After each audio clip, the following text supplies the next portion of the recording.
بسم اللہ الرحمن الرحیم۔ آج ہم سورہ نحل کے بنیادی مضامین کا مطالعہ کر رہے ہیں۔ سورہ نحل کے آغاز میں بیان کیا گیا ہے کہ قیامت کا آنا انتہائی یقینی بات ہے۔ جو لوگ آخرت پر ایمان نہیں رکھتے وہ منکر اور متکبر ہیں۔ اللہ تعالیٰ شرک سے پاک ہے۔ فرشتے اللہ تعالیٰ کی بیٹیاں نہیں ہیں بلکہ نوری مخلوق ہیں جن کی مختلف ذمہ داریاں ہیں۔ ایک ذمہ داری انبیاء کرام علیہم السلام تک وحی پہنچانا ہے۔ نبی کریم صلی اللہ علیہ وآلہ وسلم کے سامنے سابقہ انبیاء کرام علیہم السلام کا بطور نمونہ تذکرہ کیا گیا ہے کہ وہ سب اللہ تعالیٰ کی طرف سے مابعوث فرمائے گئے۔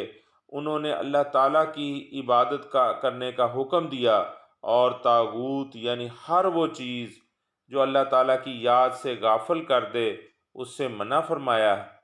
نبی کریم صلی اللہ علیہ وآلہ وسلم کو تسلی دی گئی ہے کہ یہ لوگ ایمان لائیں یا نہ لائیں، آپ کا کام صرف راستہ دکھانا ہے، ہدایت دینا اللہ تعالیٰ کی طرف سے ہے۔ قرآن مجید اللہ تعالیٰ کی نازل کردہ کتاب ہے۔ اس صورت میں قرآن مجید کو ذکر کے لفظ سے تعبیر کیا گیا ہے۔ دنیا اور آخرت کے احوال کے لحاظ سے دو گروہوں کا تذکرہ کیا گیا ہے۔ ایک گروہ منکرین حق کا ہے۔ ان کی نشانیاں یہ ہیں کہ وہ شرک کرتے ہیں، آخرت پر یقین نہیں رکھتے، حالانکہ آخرت پلک جھپکنے کی دیر میں آ جائے گی۔ قرآن مجید کو اللہ تعالیٰ کی کتاب ماننے کی بجائے اس کو پہلے لوگوں کی کہانیاں کہتے ہیں، نہ شکرے ہیں۔ ان کا انجام یہ ہے کہ دنیا میں مختلف عذاب بھیج کر ان کو ہلاک کر دیا گیا۔ منکرین حق کا انجام بد ذکر کرنے کے بعد ان کا اخروی عذاب بیان کیا گیا کہ جب ان کی روح قبض ہونے کا وقت آئے گا تو وہ اس لمحے بھی ظلم کر رہے ہوں گے اور انہیں ادراک تک نہیں ہوگا۔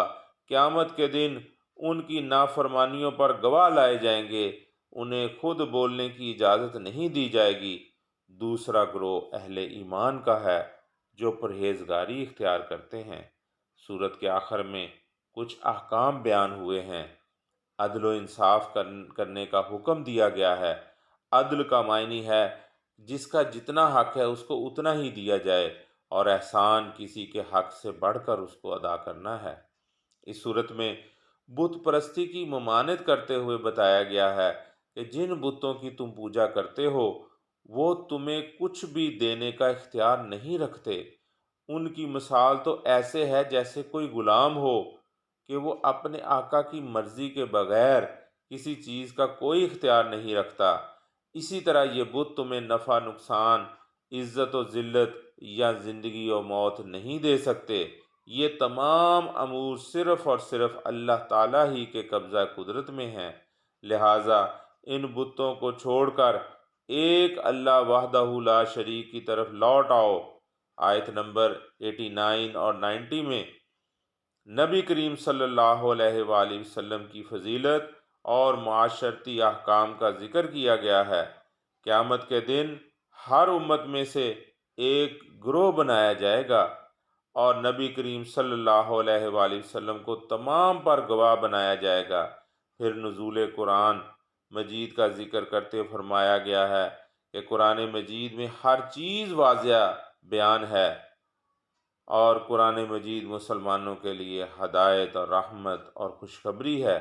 مسلمانوں کو معاشرتی احکام دیے گئے ہیں۔ عدل و احسان اور رشتہ داروں کے حقوق ادا کرنے کا حکم دیا گیا ہے۔ بے حیائی، برائی اور ظلم اور سرکشی سے منع فرمایا گیا ہے۔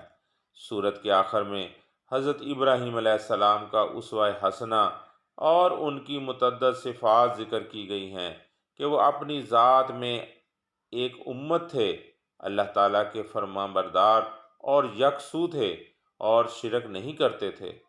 اللہ تعالیٰ کی نعمتوں پر شکر ادا کرنے والوں کی صفات کا تذکرہ کر کے نبی کریم صلی اللہ علیہ وآلہ وسلم کو حضرت ابراہیم علیہ السلام کے اسوہ حسنہ کی پیروی کا حکم دیا گیا ہے۔